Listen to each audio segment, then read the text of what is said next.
Hey, I'm back, and here we have what I was showing you before. I've taken out the spaces in between the paragraphs, and I wanted to show you how to add a second chapter. Click the plus button, boom, there's chapter 2. So we'll now grab that and say, put that there, and then I shall go from here to there. Paste it in, take out the spaces, and that is chapter 2. Okay, I'm going to do that for all the remaining. I think there's 102 total, and like I said, I'll get back with you shortly. All right, see you in a bit. Okay, I am back, and we are going, I've looked up here, I've got here, this is what you're supposed to do: title page, copyright, contents, the foreword, the chapters, and a free prequel if that's what you're doing. So we've got the title page, I don't know what it's going to be called yet. Let's add the copyright page. So I've picked title there.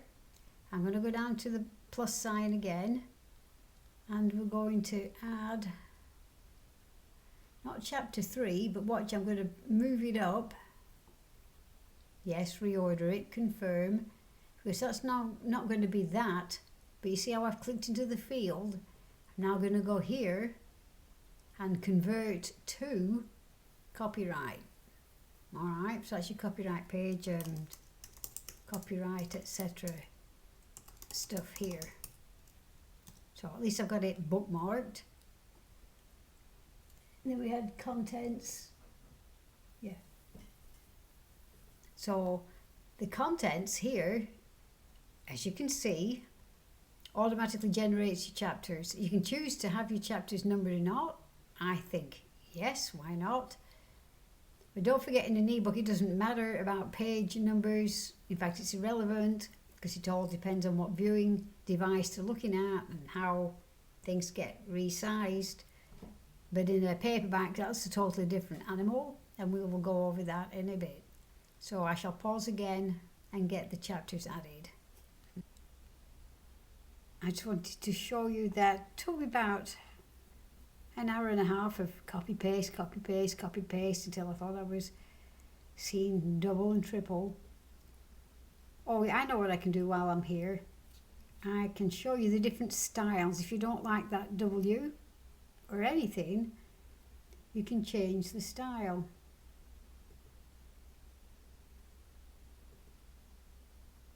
I'm going to pause this for a minute. Okay, I'm back. And let's go back to chapter 1. And to change the style, there's these menu icons up here. This is where you can choose the set styles, but it's not just like, say, chroma and that's it, you're stuck with it. There's settings within the settings, if you will. So let's look at Cinder. Now remember, this is going to be a children's book, so it needs to be readable, but I don't want to teach children how the person's name isn't capitalized, so I don't like that. Let's look at directive. Okay, that's okay. Edgewood, no, too fancy. Hawthorne, Kindred, no, I use Kindred a lot for the romance stories. It just goes down well, and no, I don't like that. Metros, you can see there's quite a few.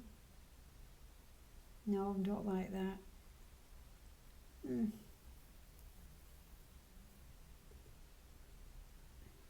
That's kind of kiddie-like. It reminds me of the Flintstones, actually. But to tell you what I meant about there being styles within styles, let me just click on here, and you can configure the heading, the background, the first paragraph, the paragraph after the break, header and footer and body. So let's look at header, and you'll see a little carousel here, and in this particular theme you have 3 different choices, right? I kind of like that, so let's go, and then you can go back up to the top here, heading, background. Well, I'm not having a background, more on that later on. The first paragraph, which is non-indented and all in caps for like, what, 5 words? And let's just run through them.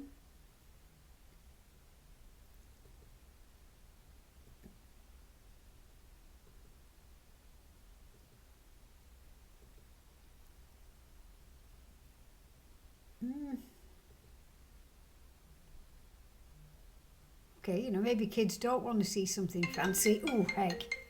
I'll be right back. Okay, we are back after my phone call there. Maybe kids would just rather have something plain and simple to read. So let's stick with that. And then a paragraph after the break. I can't really see much of a difference there. I'm going to leave it like it is, with just the first indent, the header and the footer. Well, let's just see, we're in the middle there.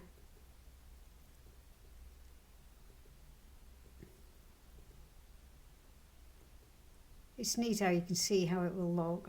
Again, I'm just going to leave it as it was. And you can pick the font, and that is Palatino at the moment. And yes, I like justified text in an ebook, which means both sides are justified and not a ragged right or a ragged right, whichever way you're looking at this. So I'm going to head on back. We've picked Rival for now. But as you can see, there's all these that we didn't even look at. So it's a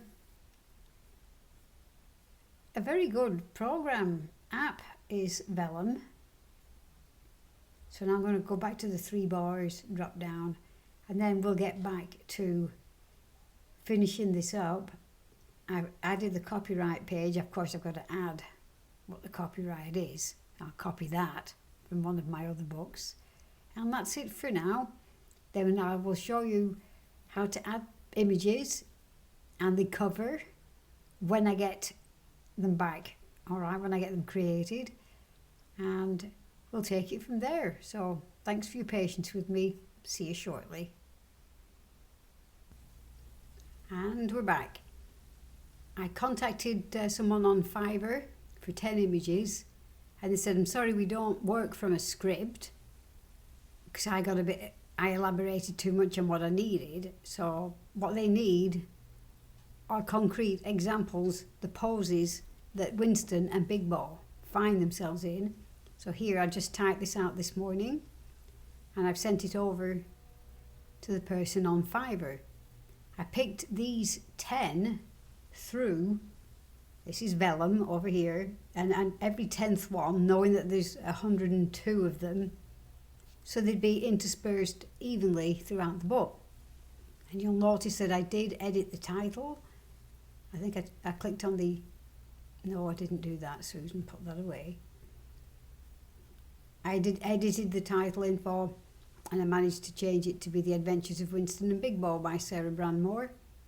Basically now we're just waiting for feedback from Fiverr. So what we've got here is the book ready for the images, which I'll create a brand new video for that, so you get to see how to get this far and how easy it is to create a book in Vellum. Okay, and while you wait, don't forget to hit the subscribe button so you'll get the notification that I will have updated this video. We'll continue with the saga of the adventures of Winston and Big Bo. Thanks.